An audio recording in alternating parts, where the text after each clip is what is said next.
Class 2 in your English today, it's your job to use the main features of a type of writing. So for one smiley face, it's your job to use subheadings to organise your information into paragraphs.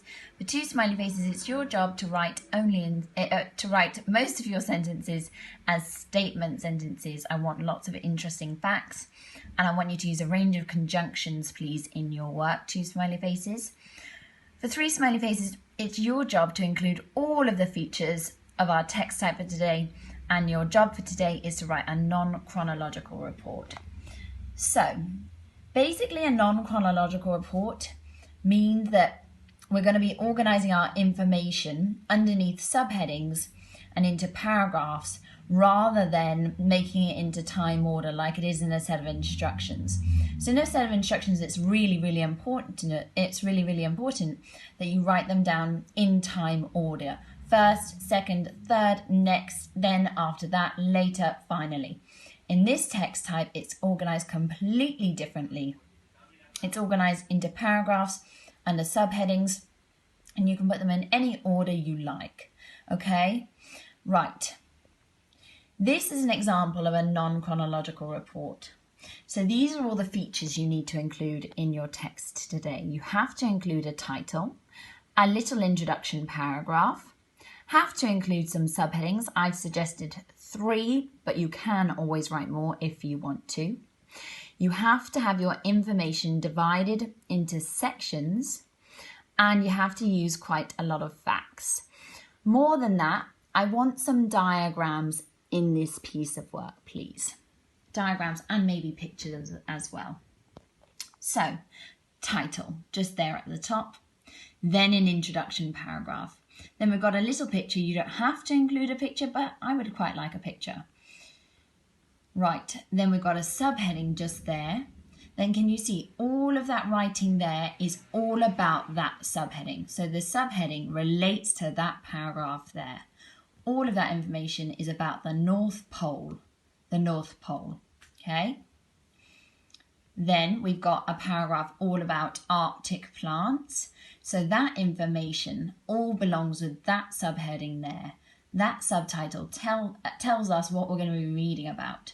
So when I look through this text, if I'm looking for information all about Arctic plants, then I don't need to read that paragraph. I know, because I look at that subheading and I think, oh, I don't need to know that. I don't need to know that.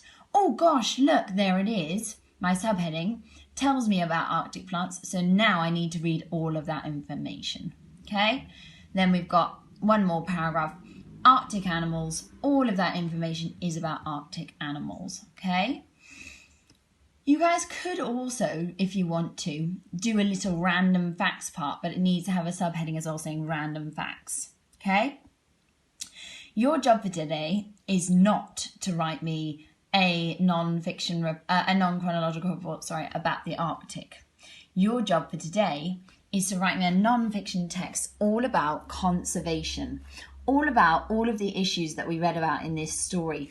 So perhaps you want to write me a non-chronological report which contains information about how we can conserve the environment or the habitat for polar bears, how we can conserve the habitat for orangutans, how we can conserve elephants and make sure that they stop losing their tusks.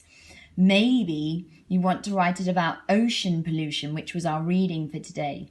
Maybe you want to write it about global warming. Okay, guys, it's your job to research into conservation. Find out what conservation means. Your title for your non-chronological report might be all about conservation. It might be how to conserve our planet. It might be conservation and the benefits of it. It's up to you what your title is, but it needs to be about conservation. Then you can pick 3 subheadings about whatever issue you are most concerned about.